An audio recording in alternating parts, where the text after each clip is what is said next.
अधिगम के दौरान बच्चों द्वारा की गई त्रुटियों का अध्ययन और विश्लेषण महत्वपूर्ण है, क्योंकि यानी उनको स्टडी करना है जो एरर्स बच्चे कर रहे हैं पढ़ाई के दौरान, और उनको एनालाइज करना है यानी विश्लेषण करना है, तोड़ के देखना महत्वपूर्ण है, क्योंकि यह उनकी अधिगम प्रक्रिया की स्थिति को समझने में मदद करता है कि बच्चे सीख कैसे रहे हैं। इस प्रोसेस को आप समझेंगे यदि बच्चे की गलतियों को आप पकड़ पाएंगे, उसको एनालाइज कर पाएंगे यानी विश्लेषण कर पाएंगे, समझ पाएंगे गलती हो रही है तो क्यों हो रही है, उसकी स्टडी करना, आपको पता लगेगा किन टॉपिक्स में बच्चे ज्यादा गलतियां करते हैं, किस तरह की गलतियां करते हैं। इसलिए विश्लेषण आवश्यक है ताकि आप ये देख पाएं कि बच्चा सीखता कैसे है, ये आपको पता लगेगा गलतियों से कई बार कहां गैप है। उदाहरण के लिए यदि कोई बच्चा मैं स्कूल गया था के बजाय मैं स्कूल जाया था कहता है, तो यह दर्शाता है कि वह सही काल का उपयोग करने में संघर्ष कर रहा है, यानी जो टेंस है वो सही से यूज नहीं कर पा रहा है। इस स्थिति में शिक्षक को क्या करना चाहिए? 4 ही ऑप्शन है, इन्हीं में से एक सही निकलेगा कुछ जो बच्चे के भले में हो, पक्ष में हो बच्चे के। पहला ऑप्शन है त्रुटि को नजरअंदाज कर देना चाहिए, क्योंकि समय के साथ बच्चा खुद सीख जाएगा। देखिए, नजरअंदाज करने से बात बनेगी नहीं, आपको तरीका ढूंढना है। ये तो होगा नहीं कि इग्नोर कर देंगे, नजरअंदाज करने से समस्या का समाधान निकलेगा नहीं। सेकेंड ऑप्शन है बच्चे की त्रुटियों को तुरंत सही करना चाहिए और सजा का उपयोग करना चाहिए। सजा का उपयोग करने की आजादी या कहूं ये प्रिविलेज आपके पास नहीं है। आंखें नहीं दिखा सकते, मुर्गा मुर्गी नहीं बना सकते, डंडा नहीं उठा सकते, बेसिकली आप दंड नहीं दे सकते, सिंपल बात है, प्रोहिबिटेड है, बैन है, ये हट गया। थर्ड ऑप्शन है बच्चे की त्रुटियों का विश्लेषण कर यह समझने का प्रयास करना चाहिए कि उसे किस प्रकार का समर्थन चाहिए। यानी आप जब बच्चे की गलतियां जो एरर्स हैं उनका विश्लेषण करेंगे, एनालिसिस करेंगे, उनको खोल करके देखेंगे और यह समझने का प्रयास करेंगे कि उसे किस प्रकार का समर्थन चाहिए, यानी हेल्प कहां चाहिए, बच्चा स्ट्रगल किस एस्पेक्ट में कर रहा है, किस पहलू में जो है वो संघर्षरत है। ठीक, तो ये बात सही है। तो त्रुटियों का विश्लेषण करके ये समझने का प्रयास करना है कि बच्चे को हेल्प चाहिए कहां पे। अभिकथन यानी जो आपका स्टेटमेंट है क्या है, हिंदी शिक्षण में कहानी, कविता और नाटक का उपयोग बच्चों को भाषा सीखने में मदद करता है। यानी जब आप हिंदी का शिक्षण कर रहे हैं, टीचिंग ऑफ हिंदी की अगर हम बात करें, तो जो कहानी है, कविता है, यानी पोइट्री हो गया, स्टोरी हो गई, नाटक हो गया, है ना, ये सब जो है ये अलग अलग विधाएं हैं भाषा की। उपयोग बच्चों को भाषा सीखने में मदद करता है। हाँ भाई, बिल्कुल हेल्प करेगा। जब बच्चा कविता गाता है या सुर लय ताल का पूरा इस्तेमाल कर रहा है, कहानी पढ़ता है, नाटक का मंचन करता है, तो इन सब से उसकी भाषा बेहतर होती है, भाषा की अभिव्यक्ति बेहतर होती है, भाषा का अवबोधन या कॉम्प्रिहेंशन बेटर होता है। ठीक, कारण क्या है इसका? ये साहित्यिक विधाएं बच्चों की कल्पना, रचनात्मकता और अभिव्यक्ति को बढ़ावा देती है। यानी बच्चा कल्पना करेगा, जब वो कविता गाता है ना, तो वो कल्पना करता है कि एक मछली पानी में गई या मछली जल की रानी, तो वो कल्पना करेगा, उसके दिमाग में इमेजिनेशन भी आती है, परियों की दुनिया की बात हो रही है तो वो कल्पना करेगा, इमेजिन करेगा। रचनात्मकता, कुछ जब आप बहुत सारी कविताएं पढ़ रहे हैं, कुछ कहानी पढ़ रहे हैं, नाटक पढ़ रहे हैं, आपसे कहा जाए एक कविता कहानी लिखने को, तो आप भी कर पाएंगे, तो क्रिएटिविटी आती है और अभिव्यक्ति यानी भाषा को अभिव्यक्त करना, अपने आप को अभिव्यक्त करना, एक्सप्रेस करना बच्चा सीखता है। ठीक, तो ये सारी बातें सही है। तो हिंदी शिक्षण में ये सब इसलिए इंपॉर्टेंट है क्योंकि ये साहित्यिक विधाएं हैं और इन सब से ये फायदे होते हैं। दोनों बातें सही हैं अपनी जगह, ए और आर दोनों सही हैं और आर ए की सही व्याख्या भी है। एक बच्चा है जो र को ल बोलता है, ड़ को ल भी बोल सकता है, ऐसी कई चीजें हो सकती हैं, उच्चारित करता है। ठीक है बात, कोई दिक्कत परेशानी इस बात को समझने में अगर हो रही हो तो आप बता सकते हैं। एक बच्चा है कक्षा में जो र को ल बोलता है, उच्चारित करता है, जैसे राम को लाम कहता है। इस स्थिति में शिक्षक को किस प्रकार की सामग्री का उपयोग करना चाहिए, कैसे टीचिंग लर्निंग मटेरियल का इस्तेमाल करके आप इस समस्या का समाधान ढूंढेंगे कि बच्चा र को ल बोलता है। बच्चे को कठिन शब्द याद करने के लिए कहेंगे तो जो समस्या है उसको छोड़ के किसी और तीसरी बात पे चले गए। कठिन शब्द याद कराने से क्या होगा, जब यहाँ पे र को ला बोलने की समस्या है तो कोई एक अक्षर है जिसको गलत उच्चारित कर रहा है, वो बच्चे को बोलने या कंफ्यूज कर रहा है। बच्चे को बोलने और सुनने के लिए ऑडियो सामग्री और उच्चारण अभ्यास जैसे फ्लैश कार्ड का उपयोग करना। हाँ, इससे सुधरेगी स्थिति। फिर भी थर्ड ऑप्शन देखते हैं, बच्चे को उसकी त्रुटियों के लिए डांटना। डांटना फटकारना ये किसी भी चीज का समाधान नहीं है पूरी पेडागोजी में। बच्चे को कक्षा में बोलने का मौका न देना, मौका देंगे तब जाके बात सुधरेगी, अभिव्यक्ति को नहीं रोकना है बच्चे की, तो ये भी गलत हो गया। एक ही ऑप्शन है जो बच्चे के पक्ष में जाता है। 5 की जब हम बात कर रहे हैं, शिक्षकों के लिए यह महत्वपूर्ण है कि वे कक्षा में ऐसी रणनीतियों का उपयोग करें जो बच्चों में हिंदी सीखने की रुचि और उत्साह बढ़ाए। उदाहरण के लिए, यदि कोई बच्चा कहता है कि हिंदी बहुत कठिन है, मैं इसे नहीं सीख सकता, तो शिक्षक को क्या करना चाहिए? यानी बात क्या हो रही है कि ये महत्वपूर्ण है कि कक्षा में ऐसी रणनीति यानी ऐसी स्ट्रेटजीज का उपयोग किया जाए, ऐसे मेथड्स का उपयोग किया जाए जो बच्चों में हिंदी बोलने की रुचि बढ़ाए, हिंदी में उत्साह बढ़े, हिंदी के इस्तेमाल में उनका, क्योंकि हम हिंदी पढ़ा रहे हैं यहाँ पे। उदाहरण के लिए, यदि कोई बच्चा कहता है कि हिंदी बहुत कठिन है, मैं इसे नहीं सीख सकता, यानी बच्चे को लग रहा है कि बहुत मुश्किल है यार, मेरे से नहीं हो पा रहा है, तो क्या करना चाहिए as a teacher? First option है, कठिन पाठों को सरल और रोचक बनाने के लिए कहानी, खेल और गतिविधियों का उपयोग करना चाहिए, यानी बच्चे को सक्रिय कर दो, एक्टिव कर दो। चलो, सही लग रहा है। फिर भी सेकंड ऑप्शन पढ़ेंगे, बच्चे को हिंदी में कठिन अभ्यास देकर उसे मजबूर करना चाहिए कि वह अभ्यास के माध्यम से सीख ले। बच्चे को मजबूर कर रहे हैं, डांट रहे हैं, फटकार रहे हैं, डर का, भय का माहौल बना रहे हैं, ये सब बच्चे के पक्ष में नहीं है, तो ये तो नेगेटिव हो गया, इसको तो हटा देंगे, है ना। थर्ड ऑप्शन है, बच्चे को उसकी मातृभाषा में पढ़ाई जारी रखने देना चाहिए। अब यहाँ पे हिंदी भी तो सीखनी है ना कभी ना कभी, अब हिंदी सीखने में कठिनाई हो रही है, तो अब मात्र कोई प्राइमरी क्लास की तो बात है नहीं, प्राथमिक कक्षा के बाद तो बाकी भाषाएं भी पढ़ेगा ना बच्चा, तो ये तो कहना गलत हो जाएगा। बच्चे को समझाना चाहिए कि भाषा सीखना एक मुश्किल और समय लेने वाली प्रक्रिया है। अब उसको पहले ही मुश्किल लग रहा है, आप और उसको मुश्किल बता दे रहे हैं, तो सही ढंग से उसको आसान और रोचक बनाएंगे। मुश्किल क्या है? कुछ भी नहीं है मुश्किल। फिर ठीक, एज अ टीचर अगर आप भी यही कहेंगे अरे मुश्किल है, तो फिर सॉल्यूशन तो निकलेगा नहीं। ठीक, तो आपको तो रुचि जागृत करनी है, जिस चीज में हमारा इंटरेस्ट होता है वो हमें मुश्किल कहां लगती है। शिक्षण के दौरान शिक्षक ने हिंदी भाषा सिखाने के लिए बच्चों को अंग्रेजी वाक्यों का हिंदी में अनुवाद कराया, यानी हिंदी ट्रांसलेशन कराया इंग्लिश आपके सेंटेंसेस का। इस विधि का उद्देश्य क्या हो सकता है? ऐसा क्यों किया है? अगर आप देखेंगे, ये ट्रांसलेशन, ग्रामर ट्रांसलेशन टाइप का मेथड है, यानी कि यहां पे बेसिकली आप भाषा को ट्रांसलेट करके सीख रहे हैं। ठीक, बच्चों को केवल व्याकरण के नियम रटाना नहीं, नियम रटाने की बात थोड़ी हुई है सिर्फ, दूसरी भाषा के माध्यम से हिंदी की संरचना और व्याकरण को सिखाना। भाई, जो भाषा बच्चों को आती है, मान लीजिए हो सकता है उसको अंग्रेजी आती है और हिंदी सिखाई जा रही है, तो अंग्रेजी से हिंदी में इसलिए अनुवाद करा रहे हैं कि जो दूसरी भाषा यहां पे अंग्रेजी है, हिंदी की संरचना यानी हिंदी का स्ट्रक्चर कैसा है, उसमें ग्रामर कैसे काम करता है, वो ट्रांसलेशन के माध्यम से आप सिखा रहे हैं। ठीक, हम यहां मान के चल रहे हैं कि बच्चे को अंग्रेजी आती होगी। बच्चों को हिंदी में वार्तालाप के लिए प्रोत्साहित करना वो एक अलग कहानी है, यहां पे ट्रांसलेशन की बात हुई है, वो फिर प्रत्यक्ष मेथड आ जाएगा या कम्युनिकेटिव मेथड आ जाएगा, जिसमें हम संप्रेषणात्मक विधि कहते हैं, जिसको बातचीत के माध्यम से भाषा सिखाना। फिर है फोर्थ ऑप्शन, बच्चों को पाठ्यपुस्तक में दिए गए प्रश्नों के उत्तर याद कराने के लिए कहना। याद करना नहीं, बच्चा जहां एक्टिव है वो ऑप्शन बेटर है। कक्षा में शिक्षक ने हिंदी सिखाने के लिए अनुवाद के बजाय यानी ट्रांसलेशन की बजाय सीधे हिंदी का प्रयोग किया, यानी ट्रांसलेट नहीं कर रहे हैं आप लैंग्वेज को, जो भी बच्चे की मदर टंग है, हिंदी हो, सॉरी इंग्लिश हो, पंजाबी हो, कुछ भी हो, उससे आप ट्रांसलेट नहीं कर रहे हिंदी को, आप सीधा हिंदी में ही बात कर रहे हैं, यानी जिस भाषा को सिखाना चाहते हैं उसी भाषा में बातचीत कर रहे हैं, उसी भाषा का प्रयोग कर रहे हैं, मातृभाषा का प्रयोग नहीं कर रहे हैं। ये डायरेक्ट मेथड होता है जिसमें मदर टंग का, मातृभाषा का प्रयोग नहीं हो रहा है। ठीक, प्रत्यक्ष विधि का उद्देश्य क्या है भाई? ये जो डायरेक्ट मेथड है इसका उद्देश्य है, ऑब्जेक्टिव क्या होता है? पहला ऑप्शन है, बच्चों को बिना व्याकरण सिखाए भाषा के दैनिक प्रयोग में निपुण बनाना।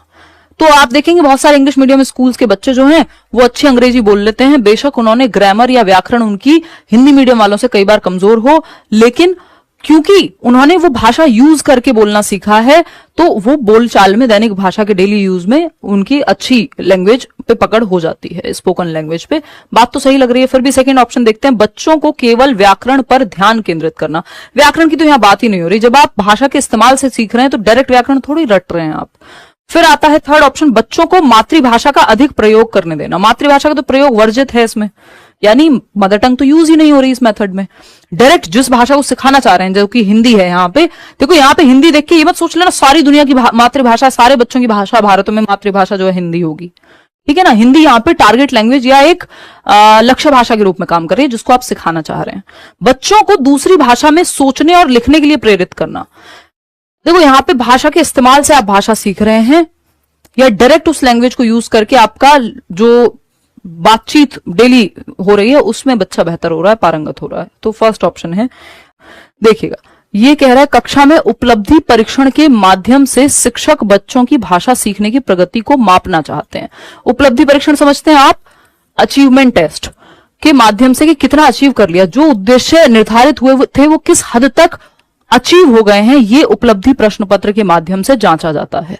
ठीक, तो कक्षा में उपलब्धि परीक्षण के माध्यम से शिक्षक बच्चों की भाषा सीखने की प्रगति को मापना चाहता है, यानी कितना प्रोग्रेस की है बच्चे ने भाषा को लेकर के।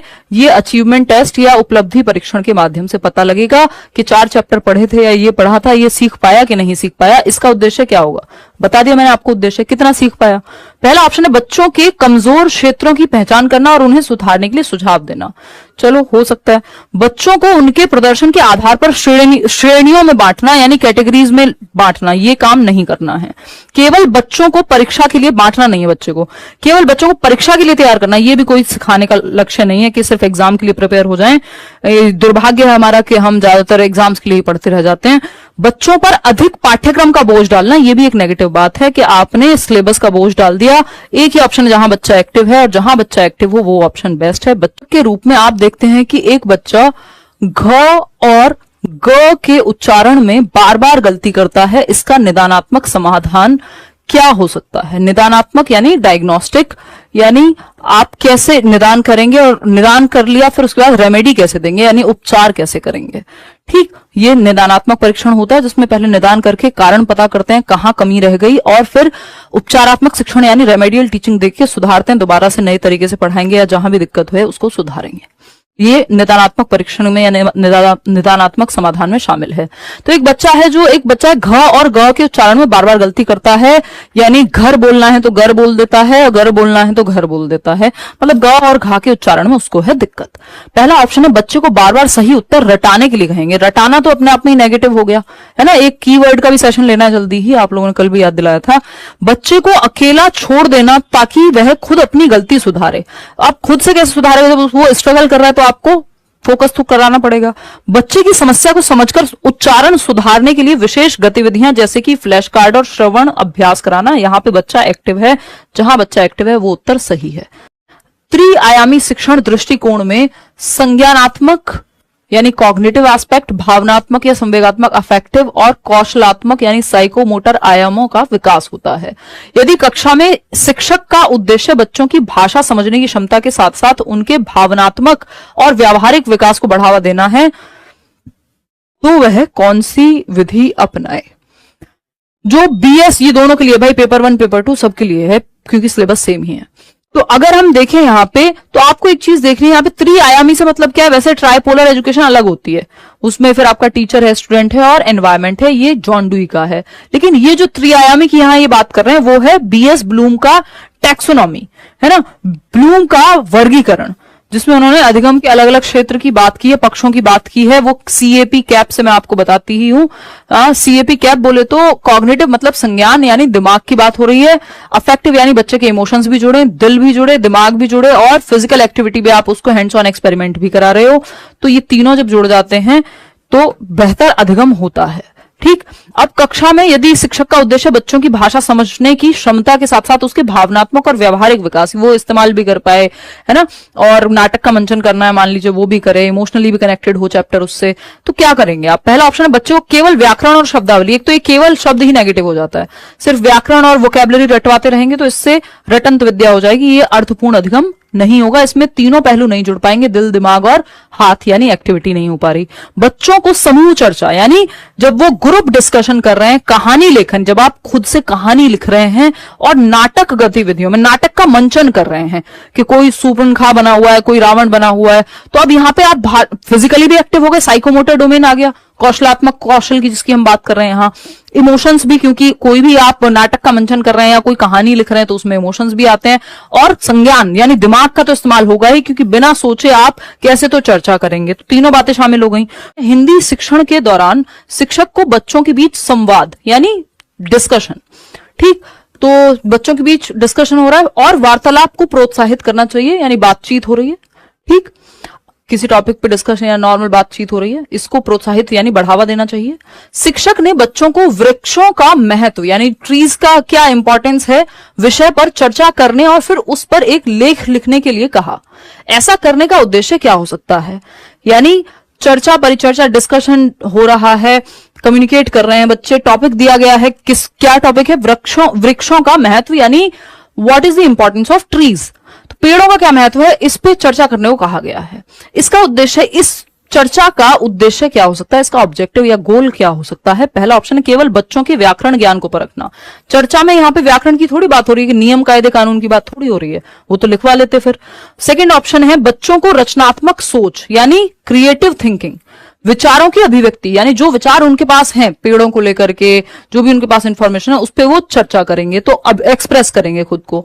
और लिखित भाषा कौशल विकसित करने का अवसर दिया है। हाँ, लेख लिखने की भी बात हुई है ना, तो लिखित भाषा भी विकसित होगी। लेकिन थर्ड और फोर्थ ऑप्शन को भी चेक करेंगे। बच्चे को विषय के बारे में रटने के लिए प्रेरित करना, ये तो नेगेटिव हो गया। बच्चों को सटीक उत्तर देने के लिए दबाव डालना, ये एकदम बेकार बात है। दबाव डालना, रटना, डांटना, ये सब बेकार बात है। कि सामाजिक सांस्कृतिक सिद्धांत के अनुसार भाषा एवं चिंतन के बीच का संबंध क्या है और यह शिक्षण अधिगम प्रक्रिया में किस प्रकार महत्वपूर्ण भूमिका निभाता है। तो सामाजिक सांस्कृतिक सिद्धांत आप समझते हैं, सोशियो कल्चरल जो आपकी थियोरी है वाइगोत्स्की की, चिंतन के बीच का संबंध क्या है? देखो आसान क्वेश्चन आपकी बेसिक कॉन्सेप्ट को क्लियर करते हैं, तो वो भी महत्वपूर्ण है एट टाइम्स, किसी सेट में बहुत मुश्किल, किसी में आसान, किसी में मॉडरेट। तो एवं चिंतन के बीच का क्या संबंध है, यानी लैंग्वेज और थिंकिंग के बीच में या लैंग्वेज और थॉट के बीच में क्या संबंध है, इस पे बात हो रही है वाइगोत्स्की के अनुसार। और यह शिक्षण अधिगम प्रक्रिया में किस प्रकार महत्वपूर्ण भूमिका निभाता है, यानी टीचिंग लर्निंग प्रोसेस में कैसे महत्वपूर्ण है थिंकिंग और लर्निंग। इंग्लिश पेडागोजी भी कराऊंगी, डोंट वरी। भाषा केवल संचार का माध्यम है और चिंतन से स्वतंत्र है, यानी सिर्फ कम्युनिकेशन का एक माध्यम है और सोचने में इसका कोई रोल नहीं है। नहीं भाई, भाषा के माध्यम से हम सोचते हैं, बहुत बेहतर अपनी समझ भी करते हैं, तो ये कहना गलत होगा। चिंतन और भाषा का कोई संबंध नहीं है, ये कहना तो एकदम ही गलत होगा। वाइगोत्स्की ने ऐसा बिल्कुल नहीं कहा। फिर है भाषा और चिंतन एक दूसरे पर निर्भर करते हैं और भाषा अधिगम प्रक्रिया का मुख्य साधन है। सुनने में बात अच्छी लग रही है, फिर भी फोर्थ ऑप्शन देखेंगे। भाषा और चिंतन विकासशील अवस्था में अलग अलग कार्य करते हैं। क्या कहना चाहेंगे आप बताइए? भाषा और चिंतन एक दूसरे पर निर्भर हैं और भाषा अधिगम प्रक्रिया का मुख्य साधन है, यानी एक दूसरे पर इंटरडिपेंडेंट हो जाते हैं, एक टाइम के बाद मर्ज होते आते हैं। जो आपका लैंग्वेज और थॉट है, और लैंग्वेज जो है वो एक इंपॉर्टेंट टूल है किसका, हमारी कॉग्निटिव डेवलपमेंट का, सीखने का या हमारे अधिगम का। तो लैंग्वेज और थॉट शुरुआती सालों में अलग अलग चलते हैं, भाषा अलग, विचार अलग, पैरेलली चलते हैं, समानांतर चलते हैं, और 3 साल के बाद जाकर के मर्ज हो जाते हैं, ये वाइगोत्स्की कहते हैं। ऐसा नहीं कि ये अलग अलग ही काम करते रहते हैं। और विकासशील अवस्था का मतलब क्या कहना चाह रहे हैं ये हमें पता नहीं है, इससे बेहतर ऑप्शन थर्ड है, नहीं तो हम इसके साथ भी चले जाते। नंबर का क्वेश्चन आता ही है, ये सारे टॉपिक पेपर में पूछे जाते हैं क्योंकि सिलेबस का पार्ट है। ठीक, तो टॉपिक क्लियर होना बहुत जरूरी है। क्वेश्चन को कैसे भी हेर फेर के बनाया जा सकता है। भाषा अर्जन और भाषा अधिगम के बीच मुख्य अंतर क्या है? देखो, जब ये पुराने जमाने में यानी 2016-18 में ये सवाल आता था तो 1 लाइन में पूछ लेता था, और मुख्य अंतर होता था वातावरण का। अगर आपको किसी भाषा के लिए वातावरण मिला है, एनवायरमेंट मिला है, तो आप उस भाषा को अर्जन कर लेंगे, यानी आप एक्वायर कर लेंगे। यानी आप अमेरिका में रहते हैं तो अंग्रेजी आपने एक्वायर कर ली, भाषा आप हिंदी आपने एक्वायर कर ली या अर्जित कर ली यदि आप इंडिया में रहते हैं। वातावरण का मुख्य अंतर होता है, कर लेते हैं, अर्जित कर लेते हैं, सीख लेते हैं, उठा लेते हैं। भाषा अर्जन औपचारिक शिक्षण प्रक्रिया पर निर्भर करता है, जबकि भाषा अधिगम स्वाभाविक रूप से होता है। उल्टा बोल दिया इन्होंने। अर्जन जो है वो स्वाभाविक रूप से होगा और अधिगम में प्रॉपर औपचारिक शिक्षण लगता है, लर्निंग में एफर्ट और प्रैक्टिस लगती है। अर्जन एक्विजिशन को कहते हैं, जो आपने बस इम्बाइब कर लिया, आपने उठा लिया है, एनवायरमेंट से भर लिया है अपने अंदर। तो ये तो उल्टा कह दिया इन्होंने। भाषा अर्जन स्वाभाविक और अनौपचारिक प्रक्रिया है, इनफॉर्मल है, जो आप अपने एनवायरमेंट से कार्टून देख के, मम्मी पापा को बात करते हुए देख के, मूवी देख के, आस पड़ोसियों को सुनते हुए, लड़ते हुए देख के, वॉटेवर आप जो दिमाग में भर ले रहे हैं, भाषा जहां से आप सीख ले रहे हैं, पहली भाषा जो मातृभाषा होती है आपकी, आप उसको एक्वायर कर लेते हैं। मल्टीपल भाषाओं को भी आप अर्जित कर सकते हैं, ऐसा नोम चॉम्स्की कह रहे हैं। जबकि भाषा अधिगम औपचारिक शिक्षण पर आधारित है। ये बात सही है कि लैंग्वेज लर्निंग, भाषा अधिगम अधिगम। इसके लिए आप व्याकरण पढ़ते हैं, स्कूल में जाते हैं, ABCD सीखते हैं, 70 चीजें करते हैं, वो लर्निंग है। ये बात सही है। थर्ड ऑप्शन क्या है, भाषा अर्जन केवल व्याकरण सिखाने पर केंद्रित है। व्याकरण सिखाना, इसमें व्याकरण अपने आप सीख जाता है व्यक्ति, कोई अलग से व्याकरण नहीं सिखाया जाता। भाषा अर्जन में अगर मैंने हिंदी अपने एनवायरमेंट से सीखी तो व्याकरण जरूरी नहीं मैंने वहां सीखा, व्याकरण मैंने स्कूल में जाकर के सीखा होगा। तो भाषा अर्जन में व्याकरण का कोई अलग से शिक्षण होता नहीं है। भाषा अर्जन केवल वयस्कों के लिए होता है, ऐसा नहीं। उपयोगी है सिर्फ नहीं भाई, बच्चा जन्म से ही। सवाल देखिएगा, शिक्षण सहायक सामग्री यानी टीचिंग लर्निंग मटेरियल, हम चार्ट लेके जाते हैं, है ना, मॉडल्स लेके जाते हैं टीचर, तो टीचिंग लर्निंग मटेरियल, शिक्षण सहायक सामग्री, टीचिंग एड्स जिनको हम कह देते हैं, सॉफ्टवेयर और ऑनलाइन टूल्स का क्या महत्व है। सॉफ्टवेयर और ऑनलाइन टूल्स का क्या महत्व है, ये पूछा जा रहा है। किसमें, language teaching, teaching learning material या टीचिंग एड्स में। तो कई बार आप सॉफ्टवेयर का यूज कर रहे हैं जो अलग से प्रोनाउंसिएशन मान लीजिए सिखा रहा है। ऑनलाइन टूल्स में अलग अलग गेम्स हो सकते हैं लैंग्वेज को लेकर के, अलग पिक्चर्स हो सकती हैं, कोई आजकल गूगल अर्थ आ गया है वो दिखा सकते हो आप क्लासरूम में, तो वो भी टीचिंग लर्निंग मटेरियल का ही इस्तेमाल हो गया स्क्रीन पे। ठीक, तो इनका क्या महत्व है ये पूछा है। केवल छात्रों को व्यस्त रखने के लिए नहीं भाई, समझ बेहतर होगी। सिर्फ व्यस्त रखने के लिए तो कुछ भी करा लो, गाने गवाओ, कुछ भी कराओ। फिर आता है सेकंड ऑप्शन, यह छात्रों को डिजिटल माध्यम से अपने ज्ञान को विस्तार से समझने में मदद करता है, यानी डिजिटल मीडियम है एक, जिससे बच्चे का जो ज्ञान है वो और विस्तृत होगा। जब आपको कहा जा रहा है इस पे रिसर्च करके आना, कल पढ़ के आना, कोई वीडियो देख के आना इस टॉपिक पे, जल चक्र क्या होता है एक वीडियो यूट्यूब से देख के आना, क्या है ये डिजिटल माध्यम हो गया एक तरह से, तो इससे हेल्प मिलेगी बच्चे को। यह केवल बच्चों के मनोरंजन के लिए है जी नहीं, सीखने के लिए भी है, मनोरंजन के लिए फिर बहुत चीजें हैं, केवल खेल कूद के लिए नहीं। आपको बच्चे को सक्रिय रख के सिखाना भी है, जो कि ठीक है ना। अगर हम देखें यहाँ पे वाइगॉत्स्की के अनुसार समीपस्थ दूरस्थ विकास का क्षेत्र, जोन ऑफ प्रॉक्सिमल डेवलपमेंट का अर्थ क्या है, और यह शिक्षकों को बच्चों की अधिगम क्षमता को समझने में कैसे मदद करता है। जोन ऑफ प्रॉक्सिमल डेवलपमेंट यानी वो दायरा जहां संभावना है कि अभी विकास आपका हो सकता है यदि आपको सही मदद दी जाए। पहला ऑप्शन है ZPD जिसको हम कह दे रहे हैं, संभावित विकास जहां संभव है। बेसिकली यह वह क्षेत्र है जिसमें बच्चे अपनी समस्याओं को स्वतंत्र रूप से हल कर सकते हैं। नहीं, यह वह क्षेत्र है जहां बच्चा स्वतंत्र रूप से और किसी की मदद से, इन दोनों के बीच का अंतर ZPD है। ठीक, यह वह क्षेत्र है जिसमें बच्चों को शिक्षक या सहपाठियों की सहायता की आवश्यकता होती है। हाँ, कह सकते हो। देखते हैं थर्ड ऑप्शन, यह वह क्षेत्र है जो बच्चों के लिए बहुत कठिन है और इसे नहीं समझ सकते, ऐसा नहीं है, मदद से समझ सकते हैं। फिर आते हैं, यह वह क्षेत्र है जो केवल जैविक परिपक्वता पर आधारित है। बायोलॉजिकल मैच्योरिटी की बात तो वाइगॉत्स्की कर ही नहीं रहे हैं। तो सेकेंड ऑप्शन है, यह वह क्षेत्र है जिसमें बच्चों को शिक्षक या सहपाठियों की सहायता की आवश्यकता होती है, किया जाना चाहिए। यानी जब आप लैंग्वेज टीचिंग कर रहे हैं तो लैंग्वेज टीचिंग मटेरियल कैसे चूज करेंगे ये पूछा है आपको, है ना, ये आपको पूछा है। शिक्षक ने बच्चों को पढ़ाने के लिए निम्नलिखित सामग्री चुनी है। अब कुछ सामग्री है जो टीचर ने चुनी है। चित्र और फ्लैश कार्ड यानी पिक्चर्स का यूज किया है, फ्लैश कार्ड्स का यूज किया है। फ्लैश कार्ड नहीं होते, छोटे छोटे। ठीक, बाल कविताएं और कहानियां यानी जो चिल्ड्रन लिटरेचर है, स्टोरीज हैं, पोएम्स हैं, उन सब का इस्तेमाल किया है। दैनिक जीवन से जुड़े विषयों पर चर्चा, तीनों में ही बच्चा एक्टिव है, तीनों ही सामग्रियां सही हैं। बच्चों को विषय में रुचि दिलाना, हाँ, इंटरेस्ट क्रिएट होगा बच्चे का और सरलता से समझ जाएगा। बच्चों को केवल पाठ्य पुस्तक की बात नहीं हुई है, सिर्फ रटने की बात नहीं हुई है, जटिल सामग्री का प्रयोग नहीं किया गया है, कठिन और जटिल नहीं, आसान सामग्री जो और इजी बना दे, रुचि दिलाए, रुचिकर बन जाए। यानी देखिएगा, अभिरुचि परीक्षा यानी एप्टीट्यूड टेस्ट का उद्देश्य क्या है और शिक्षक इसे हिंदी शिक्षण में छात्रों की व्यक्तिगत रुचियों को समझने और सुधारने के लिए किस प्रकार से प्रभावी रूप से लागू कर सकते हैं।